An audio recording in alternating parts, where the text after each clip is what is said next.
La voz de la vida. La voz de la vida. Dios aún habla. Escucha su voz. lavozonline.net.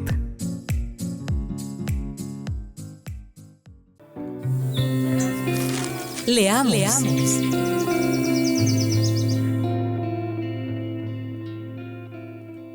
Vamos a leer las Sagradas Escrituras en esta serie de meditaciones que estamos teniendo en estos inicios del libro de Apocalipsis. Nos está convocando este lindo libro, este libro que está escrito no para despertar el terror del pueblo de Dios, sino la esperanza. Eso es lo que quiere el libro de Apocalipsis. Este libro debería despertar miedo, pero a los que viven traspasando a Cristo todos los días, es decir, lo están crucificando, están sacándolo de sus vidas. Este libro debería despertar terror, pero para aquellos que no aman ni la venida de Jesús ni a la persona de Jesucristo. Pero a los que aman al Señor Jesucristo, al leer el libro de Apocalipsis, la esperanza y los ojos brillantes deben ser lo que nosotros veamos todos los días. Vamos a leer a partir del versículo 2:17 más exactamente de Apocalipsis, estos cortos versos para terminar el capítulo 1 en esta serie de meditaciones. Bienvenidos. Yo, Juan, soy hermano de ustedes y su compañero en el sufrimiento, en el reino de Dios y en la paciente perseverancia a la que Jesús nos llama. Me exiliaron a la isla de Patmos por predicar la palabra de Dios y por mi testimonio acerca de Jesús. Era el día del Señor, y yo estaba adorando en el Espíritu. De repente, oí detrás de mí una fuerte voz, como un toque de trompeta, que decía: Escribe en un libro todo lo que veas, y envíalo a las 7 iglesias que están en las ciudades de Éfeso, Esmirna, Pérgamo, Tiatira, Sardis, Filadelfia y la Odisea. Cuando me di vuelta para ver quién me hablaba, vi 7 candelabros de oro. Y de pie en medio de los candelabros había alguien semejante al Hijo del Hombre. Vestía una túnica larga, con una banda de oro que cruzaba el pecho. La cabeza y el cabello eran blancos como la lana, tan blancos como la nieve, y los ojos eran como llamas de fuego. Los pies eran como bronce pulido, refinado en un horno, y su voz tronaba como potentes olas del mar. Tenía 7 estrellas en la mano derecha, y una espada aguda de doble filo salía de su boca. Y la cara era semejante al sol cuando brilla en todo su esplendor. Cuando lo vi, caí a sus pies como muerto. Pero él puso la mano derecha sobre mí y me dijo: No tengas miedo. Yo soy el primero y el último. Yo soy el que vive. Estuve muerto, pero mira, ahora estoy vivo por siempre y para siempre. Y tengo en mi poder las llaves de la muerte y de la tumba. Escribe lo que has visto, tanto las cosas que suceden ahora como las que van a suceder. Este es el significado del misterio de las 7 estrellas que viste en mi mano derecha y de los 7 candelabros de oro. Las 7 estrellas son los ángeles de las 7 iglesias y los 7 candelabros son las 7 iglesias.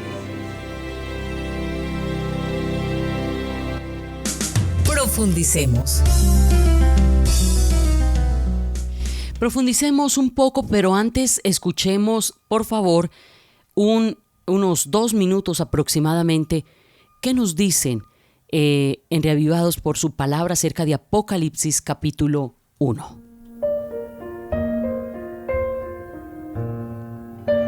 La palabra Apocalipsis significa revelación y trae la idea de descubrir algo que está cubierto.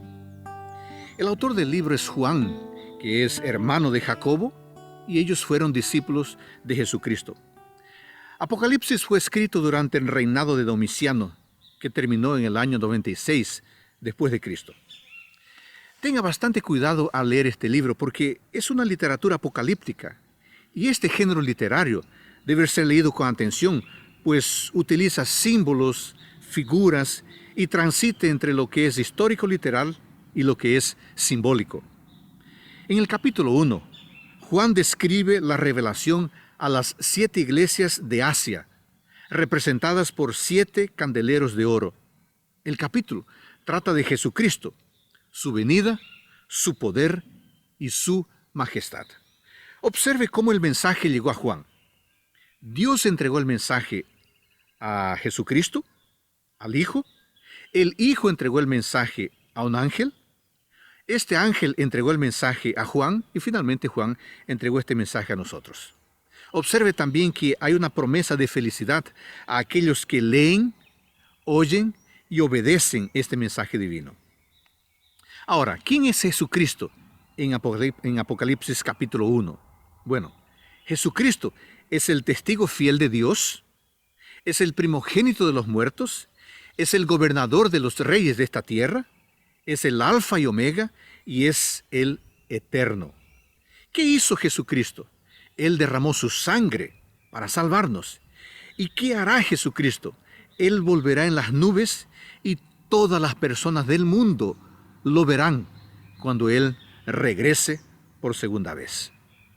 En los versículos 11 a 20, Juan describe a Jesucristo de una manera extraordinaria. Él dice que Él aparece entre 7 candeleros de oro, Él usa vestiduras que llegan hasta los pies y está ceñido con una faja de oro alrededor de su pecho, su cabello es blanco como la nieve, su voz truena como poderosas olas del mar, sus ojos son como llamas de fuego, sus pies son como bronce pulido, su mano derecha sostiene 7 estrellas, de su boca sale una espada de 2 filos y su rostro brilla como el sol al mediodía.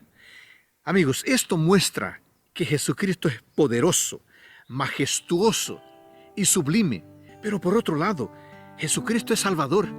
Por eso, acérquese a Él con humildad y con reverencia, pero también con esperanza y con total confianza. Que el Señor te bendiga en este día. Qué maravilla poder escuchar la descripción de lo que es este primer capítulo. Ya hoy es el tercer programa que tenemos sobre el libro de Apocalipsis. Si usted quiere saber no solamente la introducción, sino lo que habíamos venido hablando hasta este momento, muy atento porque vamos a tener esta serie de meditaciones en nuestros podcasts de YouTube y de Spotify.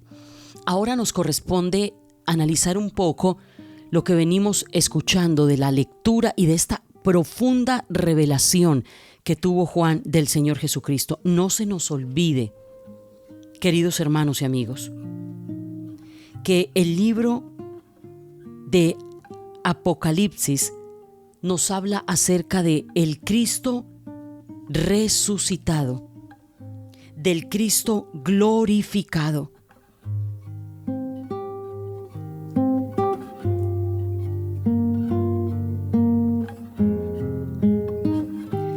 Me parece tan hermoso porque el apóstol Juan nos dice que cuando él vio a Jesús en esta gloria, a partir del versículo 17 dice: cuando le vi, caí como muerto a sus pies. Y dijimos ayer que de verdad que nosotros necesitamos aprender a tener esta actitud de Juan. Esa actitud de respeto que muchos hoy han perdido por Jesús y por su persona. Hay muchos creyentes en este momento que hablan y que actúan con una indebida familiaridad ante Dios. ¿Qué quiere decir? No que no lo tratemos con familiaridad porque, como dijimos al principio, Dios es nuestro Padre, sino que hay personas que hasta llegan al punto de la irreverencia y el irrespeto porque a algunas personas la cercanía les quita el respeto por Dios. La respuesta que Juan tuvo cuando vio semejante revelación de este Cristo exaltado le produjo que él cayera a los pies de Jesús. Me imagino a Juan, que Juan cayera a los pies de Jesús, corrijo, y la respuesta de Juan fue caer, pero la respuesta del Señor Jesús fue levantarlo. ¡Qué maravilla! ¿Se acuerdan? Dice el versículo 17, cuando le vi caí como muerto a sus pies y él puso su diestra sobre mí diciéndome: no temas, yo soy el primero y el último y el que vivo y estuve muerto, mas he aquí que vivo por los siglos de los siglos. Amén. Y tengo las llaves de la muerte y de el Hades. Quien está con Cristo no debe tenerle miedo a la muerte. Escucha esto. El dueño de la vida y de la muerte, el que tiene las llaves en su mano, se llama Cristo el Salvador. Solo Él debería determinar quién tiene vida o quién no la tiene, cuándo la da y cuándo la quita. Él tiene las llaves de la muerte. ¿Y sabe por qué? Porque la muerte no pudo destruirlo y la tumba no pudo retenerlo. Por eso cuando Cristo resucita, dice, y ahí mismo en el libro de Apocalipsis, Él dice: todo poder me es dado en el cielo y en la tierra. Qué cosa tan bella. Quien está con Cristo no debe tener miedo a la muerte, porque la muerte física lo único que hace es acercarnos a las promesas de Dios. Jesús es el que tiene las llaves de la muerte, pues las Escrituras nos dicen que Él es el primogénito de entre los muertos. Tampoco debemos tenerle miedo al infierno. Por eso dice que Él tiene las llaves de la muerte y del Hades, que era el lugar conocido por los judíos como el lugar de los muertos. No sé si ustedes se dan cuenta que Juan dice aquí que cuando vio a Jesús cayó como muerto. Y Jesús le dice: tranquilo, que no vas a morir. Yo soy el que determina quién vive y quién muere. Tú no vas a morir, no le tengas miedo a la muerte, porque vengo es a hablar contigo y a darte la oportunidad de que escribas lo que has visto. Mire, para nadie es un secreto que la mejor manera de perpetuar una idea es escribiéndola en un libro. Los libros son lo que nos dan alcance a la historia, a las vidas de otros, al conocimiento, a la educación, también a la desinformación. Puede ser que la literatura nos lleve a la fe o nos la arranque, pero no hay mejor manera de plasmar una idea y de volverla perpetua que escribiéndola en un libro. Y el Señor es tan especial que le dice: escribe en un libro, Juan, porque tú no vas a durar muchos años. Tú no vas a poder seguramente salir de aquí, Juan, a llevarle este mensaje a mi pueblo. Y aunque tú vas a ser el que lo escriba, necesito enviarlo a las iglesias. Envíalo a las iglesias. Tal vez tú no puedas ir. Es como si el Señor Jesús le estuviera diciendo: mira, Juan, yo no te voy a pintar pajaritos en el aire. Estás anciano y estás aquí privado de la libertad en la isla de Patmos por Domiciano, por causa de predicar mi palabra. Yo no te voy a pintar pájaros en el aire y decirte: tranquilo, Juan, no escribas, recibe la revelación y llévasela a mi iglesia. Tú se la vas a llevar. No, le dijo: escribe, porque este mensaje tiene que ser enviado. Qué lindo es nuestro Dios.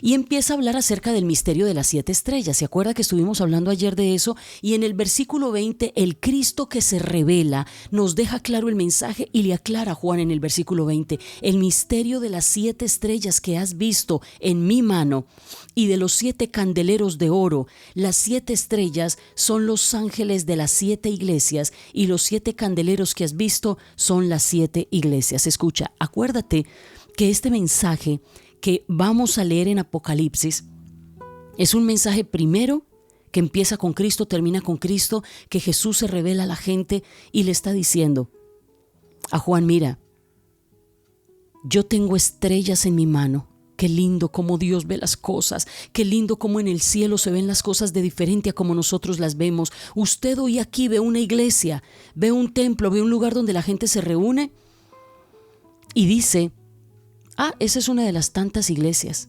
Usted ve los pastores de las congregaciones y muchos los atropellan, se burlan de ellos, les dicen ladrones, pero el Señor Jesucristo ve esos pastores como estrellas en su mano.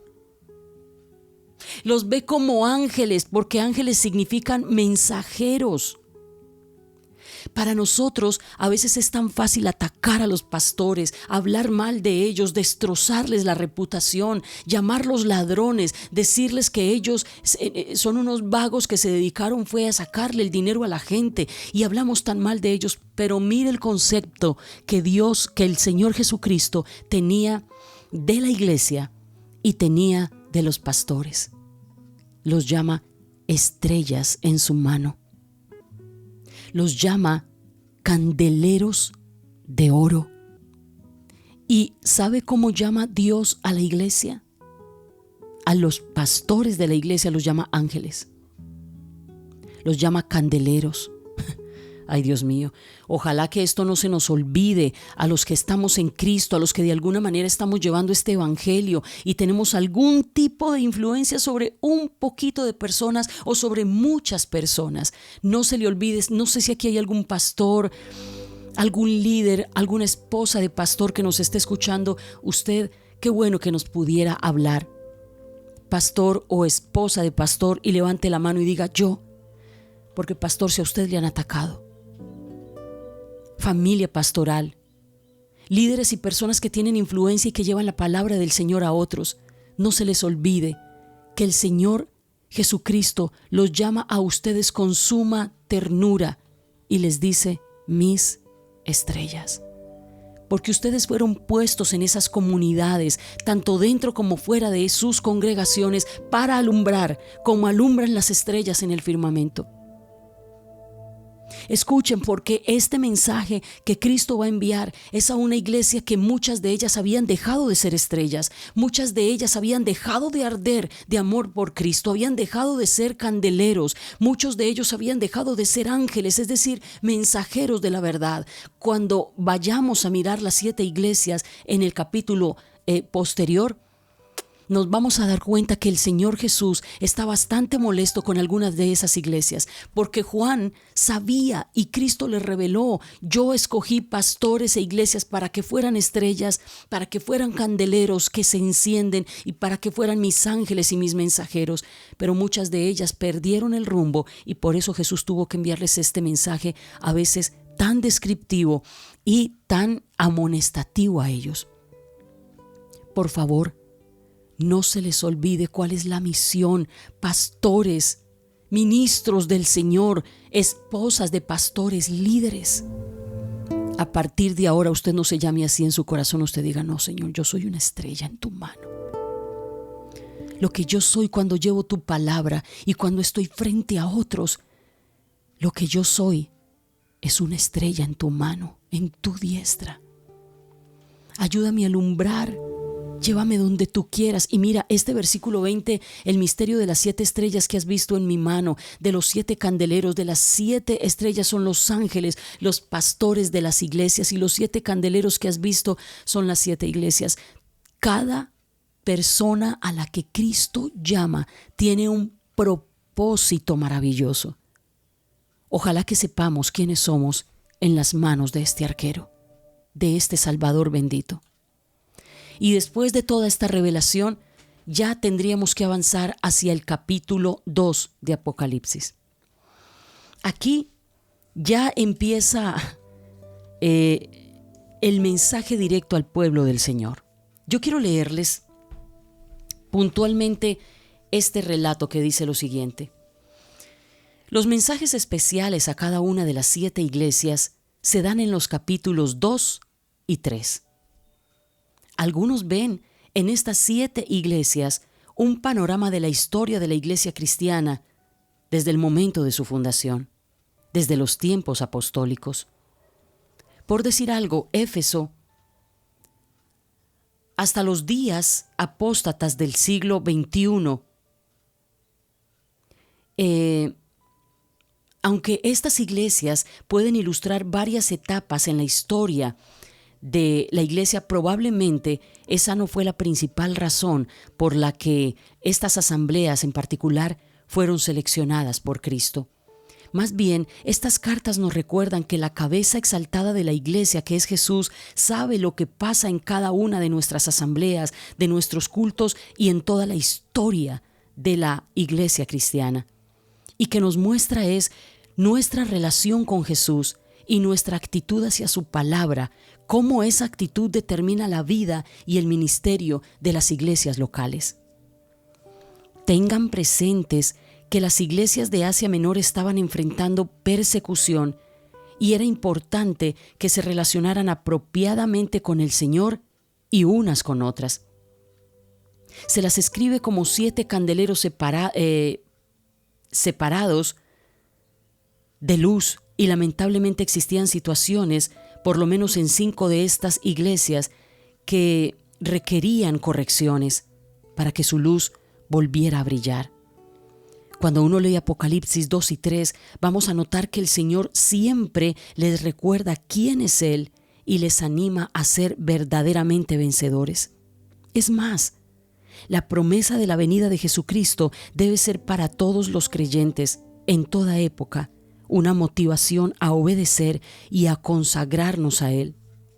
Ningún creyente debe estudiar la profecía meramente para satisfacer su curiosidad o despertar su miedo y su intriga. Porque cuando Daniel y Juan recibieron las revelaciones de Dios en cuanto al futuro, ambos cayeron como muertos. Quedaron abrumados por esta revelación, y nosotros necesitamos abordar este libro como personas llenas de asombro que adoran y no como estudiantes académicos. Por eso, ahora que estamos teniendo esta serie sencilla de meditaciones, como decíamos ayer, por favor, sorprendámonos por Cristo y por quien Él es realmente. Si vamos al capítulo 2, empieza de la siguiente manera. Mensaje a las iglesias, el mensaje a Éfeso. Y se los voy a leer en la Nueva Biblia de las Américas. Escribe al ángel de la iglesia en Éfeso. Acuérdese que ángel significa ¿qué? ¿Sí escuchaste?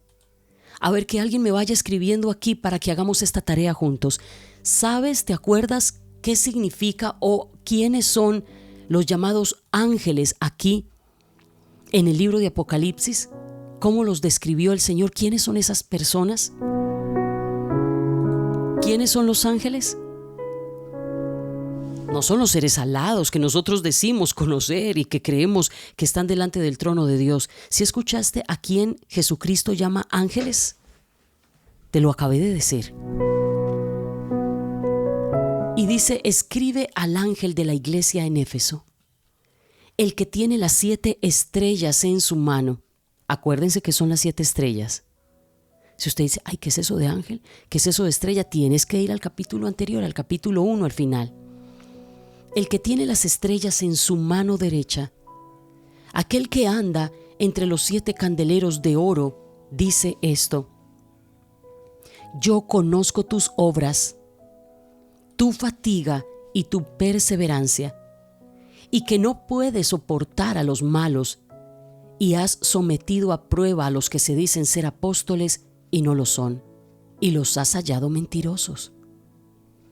Tienes perseverancia y has sufrido por mi nombre y no has desmayado. Pero tengo esto contra ti, que has dejado tu primer amor.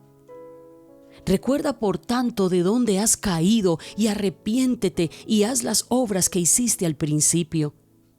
Si no, vendré a ti y quitaré tu candelabro de su lugar si no te arrepientes. Sin embargo, tienes esto, que aborreces las obras de los nicolaítas, las cuales yo aborrezco. El que tiene oídos, oiga lo que el Espíritu dice a las iglesias. Al vencedor le daré a comer del árbol de la vida que está en el paraíso de Dios.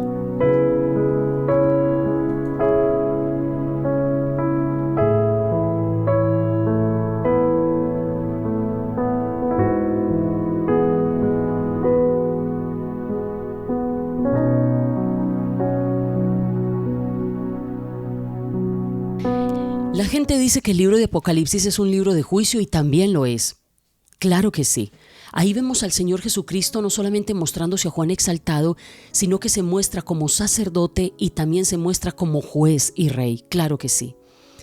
Pero uno dice, bueno, sí, el libro de Apocalipsis es para dar el pago a los impenitentes y a los malos.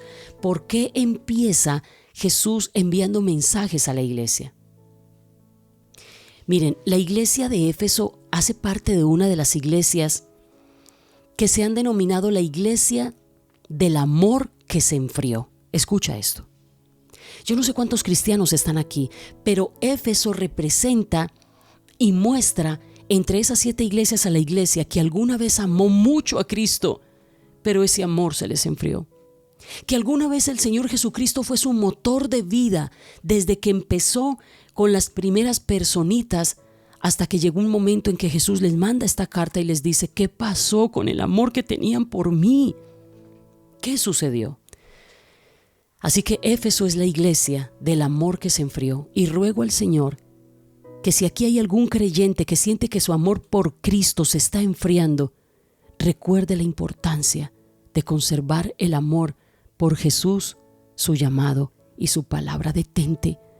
No le sigas echando más hielo a tu relación con Cristo, porque entonces vas a terminar pareciéndote a la iglesia de Éfeso. Ahora, miremos un poquito el contexto de lo que estaba pasando allí en la región más exactamente. Éfeso era una ciudad muy importante que en este momento está ubicado en Asia Menor, en lo que hoy se conoce como Turquía. Usted dirá, pero ¿Éfeso qué es? Esas iglesias no existen. Sí, ya no existen. Éfeso no existe como iglesia. Fue destruida. Hay ruinas allí, pero ya no es iglesia. Está allí en Asia Menor, en lo que hoy se conoce como Turquía. Como territorio, Éfeso era una ciudad tan rica porque era una ciudad muy comercial. Éfeso era una ciudad muy influyente culturalmente hablando, y especialmente era una ciudad muy confundida. ¿Sabe por qué? Porque aunque Éfeso albergaba el famoso templo de Artemisa, o la que nosotros llamamos Diana, es decir, este era un templo una ciudad que tenía un templo impresionante a una diosa llamada Artemisa o Diana. De hecho, ese templo era una de las 7 maravillas del mundo antiguo. ¿Qué quiere decir? Que todo el mundo quería ir a hacer cultura, a aprender y, ¿por qué no, adorar a la diosa Diana allá en Éfeso? Así que la ciudad era culturalmente muy influyente y religiosamente muy influyente. Ustedes recuerdan que en el libro de los Hechos, en el capítulo 19, Pablo dice que él fue el arquitecto, es decir, el que fundó la primera iglesia en Éfeso. Y al parecer, Timoteo fue el primer pastor de la iglesia en Éfeso. Cuando ustedes leen la primera y la segunda carta que el apóstol Pablo le envía a Timoteo y le dice, mira Timoteo, ya tú eres pastor y te voy a decir una cosa, compórtate como un hombre de Dios, porque aunque estás joven, la gente va a tratar de menospreciarte. Y entonces le dijo que nadie tenga en poco tu juventud, sino sé ejemplo a los creyentes en espíritu, amor, conducta, fe y pureza. Al parecer el primer pastor de la iglesia de Éfeso fue Timoteo. Y sabe, Juan también vivió en Éfeso. Tal vez antes de que se lo llevaran preso como prisionero de guerra, persiguiéndolo por ser predicador del evangelio, antes de él haber ido a Patmos, él había vivido en Éfeso. Así que él conocía muy bien todo el contexto histórico, cultural y religioso de esta región. Yo me imagino que cuando Jesús habló con Juan y le dijo, escríbele a la iglesia en Éfeso, Juan me imagino que lo miró y le dijo, ¿qué? ¿Le vas a mandar un mensaje a la iglesia de mi tierra o del lugar donde yo he vivido? Jesús le dijo, sí. Ahora, ¿cuál fue ese mensaje? Lo primero que vas a encontrar en todos estos mensajes a las iglesias es el mensaje de Cristo a ellos. Es decir, hace siempre el Señor una introducción.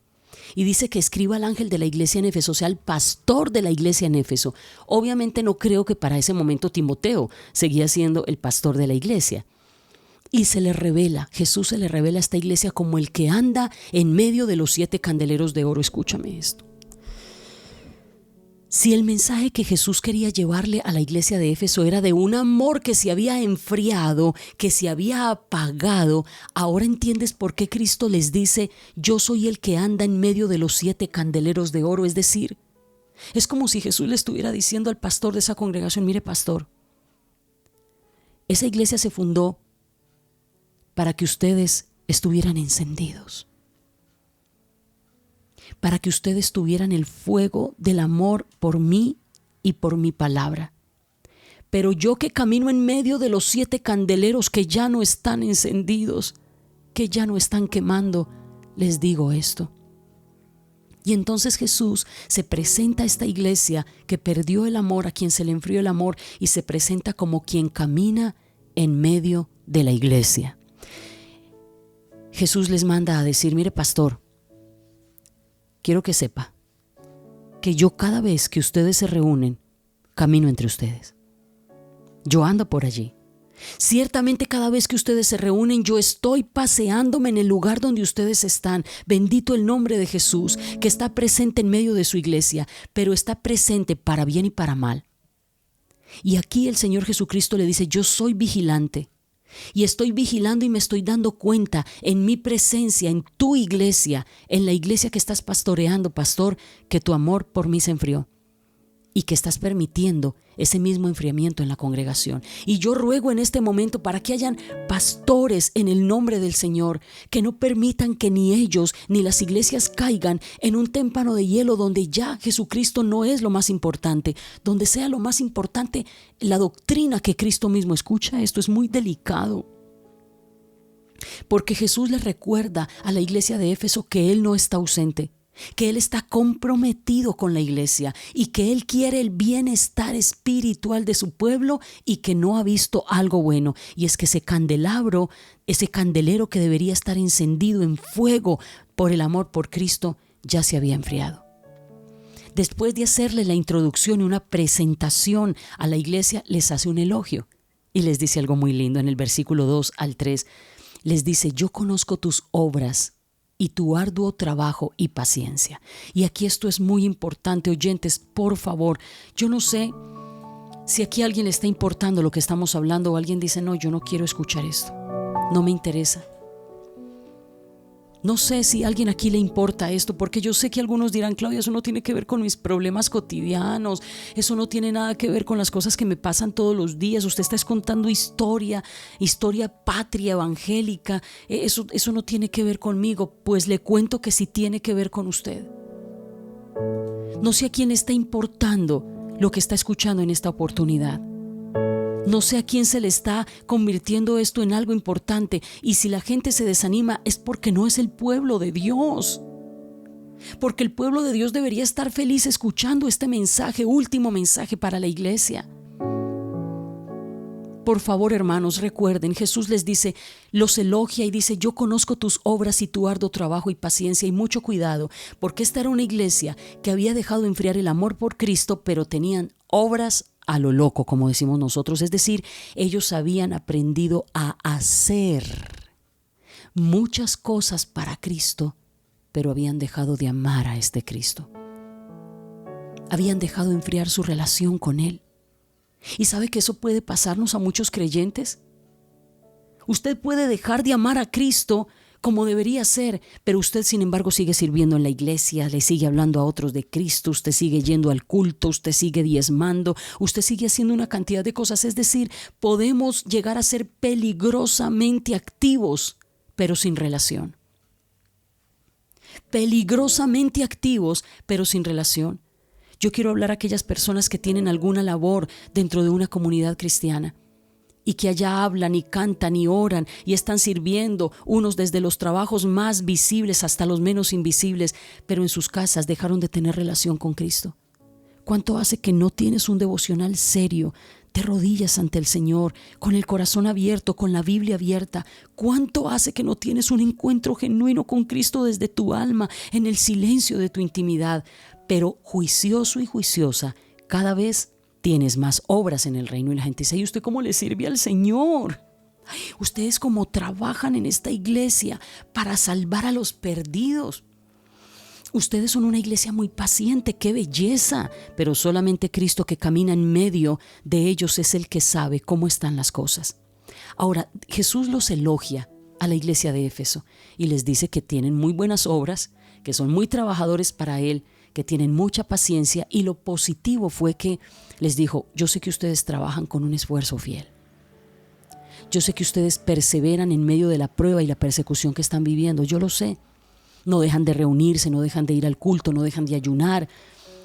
Y también el Señor les alabó algo muy especial. Y es que ellos doctrinalmente eran muy firmes. Ellos tenían una doctrina muy sana. Así que mucho cuidado las iglesias que se ufanan diciendo que porque tienen sana doctrina ya hicieron el trabajo completo.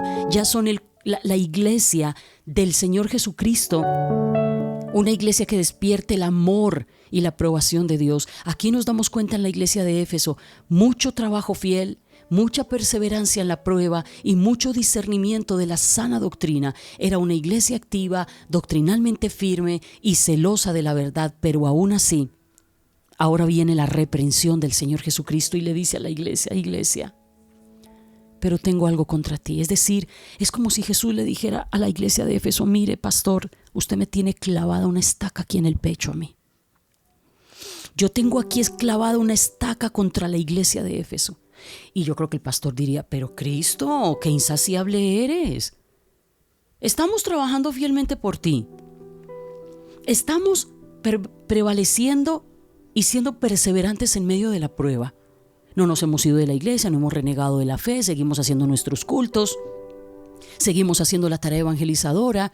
Usted sabe que nos hemos esforzado por mandar todos nuestros líderes y pastores al seminario bíblico. Usted sabe que aquí tenemos clases de doctrina. Usted sabe que aquí 2 o 3 veces por semana nos reunimos para que nos den la doctrina. Aquí somos celosos de la verdad. ¿Qué más pides, pues? ¿Qué es lo que más quieres, Salvador querido?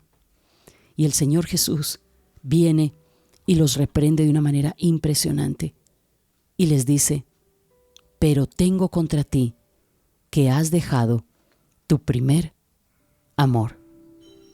Tengo contra ti que has dejado tu primer amor. Ahora, muchos se han confundido con eso del primer amor. Y entonces algunos dicen: Claudia, yo creo que yo perdí el primer amor. ¿Y por qué lo perdiste? Y dicen: no, porque es que cuando ya cantan en la iglesia yo no siento escalofrío. Claudia, cuando ya el pastor predica a mí me da como un sueño y como que me voy durmiendo y cabeceo. Yo creo que yo perdí el primer amor porque me dicen: vamos a ir a una vigilia. A mí me da como una cosita ya... porque me dicen que hagamos un devocional y a mí me da como... yo creo que yo perdí el primer amor.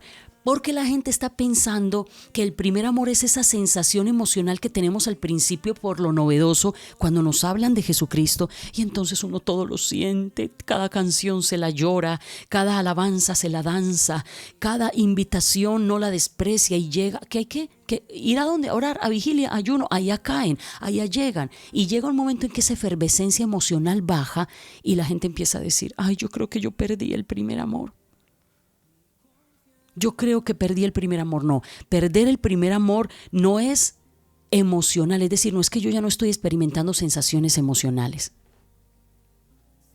Lo que realmente significa perder el primer amor es que aunque nosotros podemos hacer cosas muy correctas, si nuestro corazón ya no arde de amor por Cristo como antes, si ya Él no es el centro de nuestra vida, sino nuestras actividades aún en la iglesia, si usted es capaz de cumplirle porque le cumple el ministerio al que usted pertenece, llueva, trueno y relampaguee, pero no le cumple a Cristo, de tener su tiempo íntimo con Él, de querer... Mire, le voy a decir una cosa: hay gente que empieza a estudiar teología que me parece maravilloso cuando entran a los seminarios o a los institutos, y usted los ve como ratones de laboratorio y leen y investigan, y en la noche, en la tarde, en el trabajo, y llevan sus Biblias y sus maletines son con diccionarios, con Biblias, con agendas. Pero eso sí, dejen de estudiar en el seminario cuando salen a vacaciones, o cuando ya termina el bimestre, y usted no los va a ver ni leyendo la Biblia en sus casas,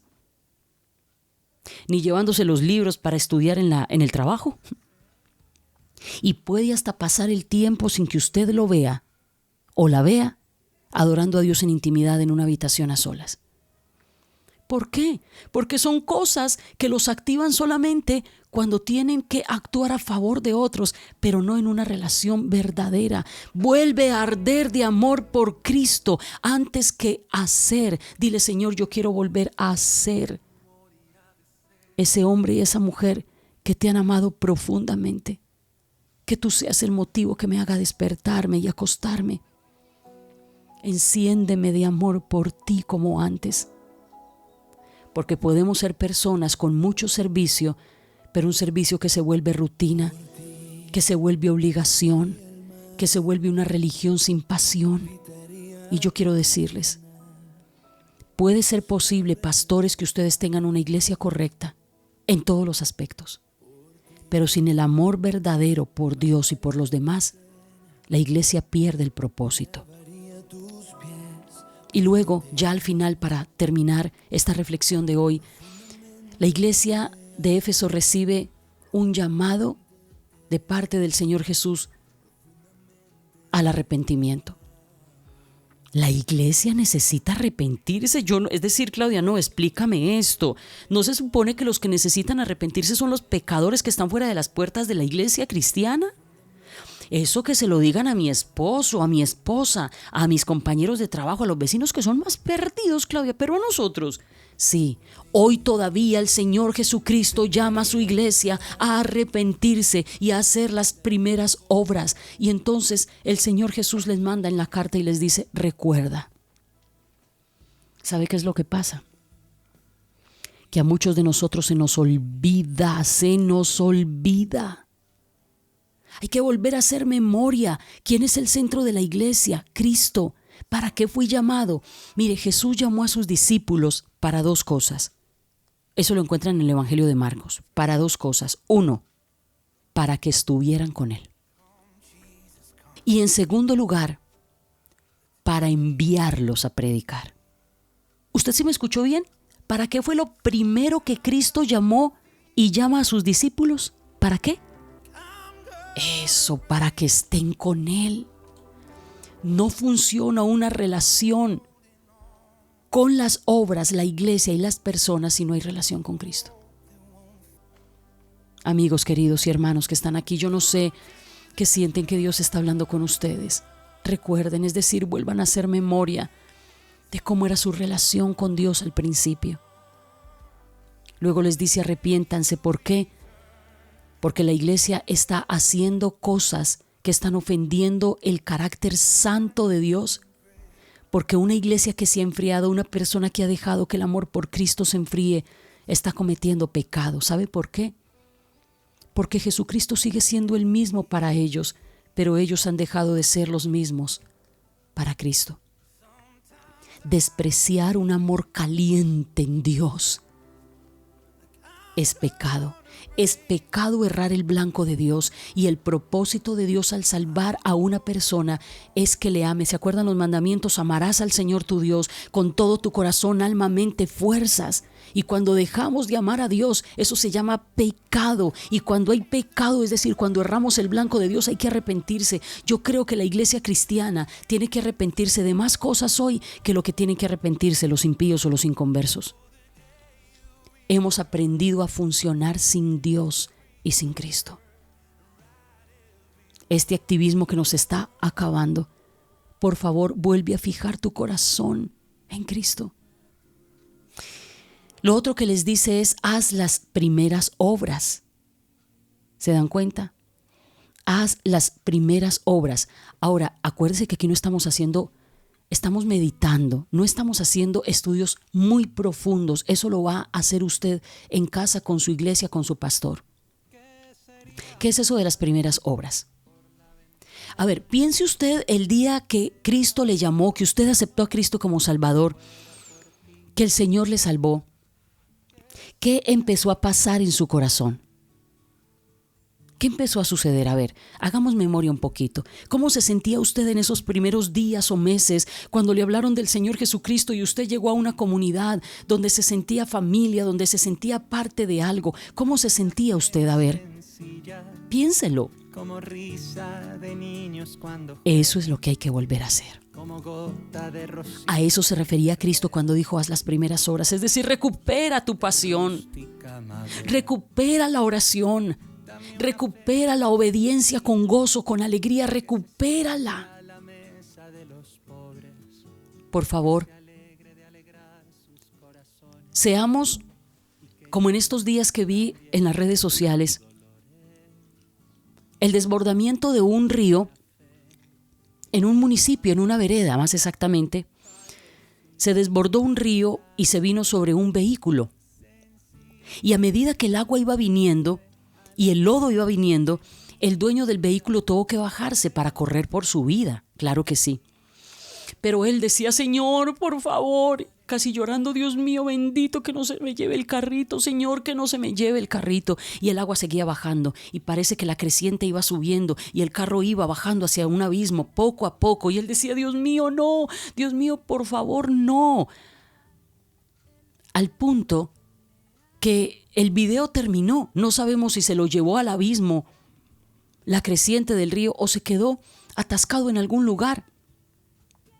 Pero en este momento lo que el Señor dice es: por favor, no permitas que se sigan echando más caudales a tu frío espiritual. Al contrario, aviva la llama. Al contrario, otra vez, por favor, recupera tu pasión. Vuelve a orar, no dejes que la indiferencia te arrastre y te mande a un abismo. Vuelve a obedecer con gozo, no porque me toca ir a la iglesia, es que me toca leer, es que me toca orar, no me toca nada. Dile: Señor, yo quiero recuperar la pasión por ti. Por favor, Señor. Por favor, Señor. ¿Alguien quiere hacer eso en esta oportunidad? Pero también el Señor les dice: si no, es decir, si no quieres volver a recuperar tu pasión, la oración y la obediencia, entonces yo quitaré tu candelero de su lugar. Es decir, esta iglesia se va a acabar. Se va a acabar esta iglesia.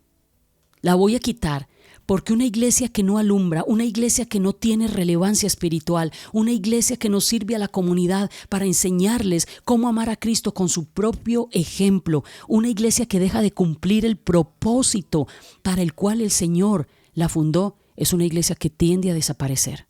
Y por eso no se extraña usted por qué durante el tiempo de la pandemia muchas iglesias cerraron. ¿Por qué durante el tiempo de la pandemia muchas iglesias desaparecieron?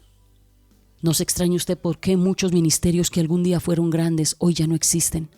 Parecen como Sodoma y Gomorra, y como dice la canción aquella de los voceros de Cristo: ¿dónde está Sodoma y Gomorra, ciudades del ayer? Tus palacios, tus riquezas hoy en día no se ven. Y hay ministerios que han caído así, porque perdieron la relevancia espiritual y porque se quedaron solo en las cuatro paredes de la iglesia, sin pasión, sin búsqueda profunda de Dios. Aprendieron a operar sin Cristo, y el Señor nos recuerda: arrepiéntanse. Ahora hay muchas cosas que siguen pasando en esta iglesia de Éfeso, y dice: es que ustedes tienen esto, que aborrecen las obras de los nicolaitas, pero de eso hablaremos mañana. Levanto mis manos.